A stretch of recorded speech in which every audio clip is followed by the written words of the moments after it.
15 le persone che sono state arrestate dai carabinieri del comando provinciale di Caltanissetta per associazione a delinquere finalizzata al traffico di sostanze stupefacenti.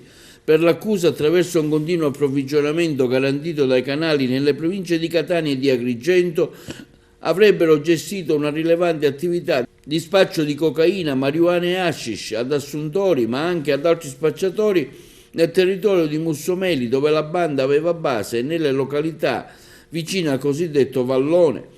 I militari dell'Arma hanno eseguito un'ordinanza di custodia cautelare emessa dal GIP di Caltanissetta su richiesta della DDA, disponendo per 14 indagati la custodia in carcere e per uno degli arresti domiciliari. Lo spaccio, durato per 5 anni, ha riguardato anche i comuni di Sutera, Campofranco, Acquaviva Platani, Villalba e alcuni paesi che riguardano la provincia di Agrigento. L'indagine è stata svolta tra l'ottobre del 2019 e il giugno del 2022 e ha evidenziato che l'attività dell'associazione si svolgeva anche durante il periodo della pandemia del Covid-19.